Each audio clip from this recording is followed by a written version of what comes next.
Madame, Monsieur, bonjour et bienvenue dans votre rendez-vous quotidien d'actualité juridique. Voici les titres de ce jeudi 6 octobre. Immobilier locatif, bulletin de paye électronique et port de gants pour les motards.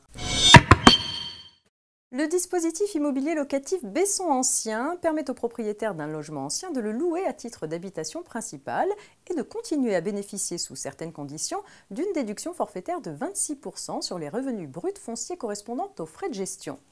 Le ministre des Finances a précisé que lorsque la propriété du logement est démembrée entre un nu propriétaire et un usufruitier, la déduction forfaitaire s'applique si le démembrement a eu lieu avant l'engagement de location du logement.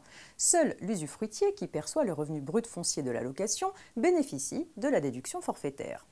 Lorsque le démembrement intervient après l'engagement de location, l'avantage fiscal est remis en cause, sauf si le propriétaire cède la nue propriété du logement.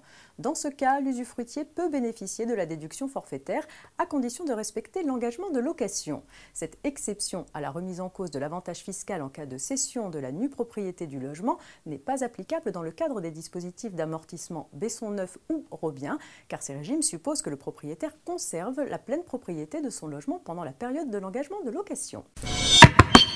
À partir du 1er janvier 2017, l'employeur pourra remettre aux salariés un bulletin de paye électronique, sauf s'il s'y oppose individuellement. Cette remise du bulletin de paye électronique devra être effectuée dans des conditions de nature à garantir l'intégrité, la disponibilité et la confidentialité des données. Les bulletins de paye seront accessibles sur la plateforme de services en ligne du compte personnel d'activité.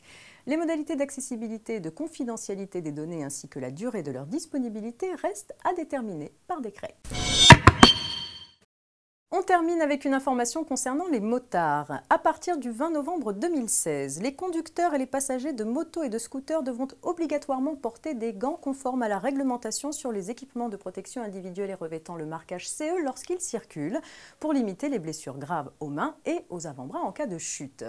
L'AFNOR précise que des gants de moto conformes sont des gants qui répondent à la norme française EN 13954. Le gant doit notamment présenter une résistance suffisante à l'abrasion pendant un temps très court. Le respect du port obligatoire des gants fera l'objet de contrôles par les forces de l'ordre. En cas de non-respect, le conducteur ou le passager devra régler une amende de 68 €. Le conducteur subira en plus le retrait d'un point sur son permis de conduire. L'obligation du port des gants ne concerne pas les conducteurs et les passagers des motos ou scooters équipés de ceintures de sécurité et de portières. C'est la fin de ce JT. Rendez-vous demain vendredi pour un dernier point d'actualité avant le week-end.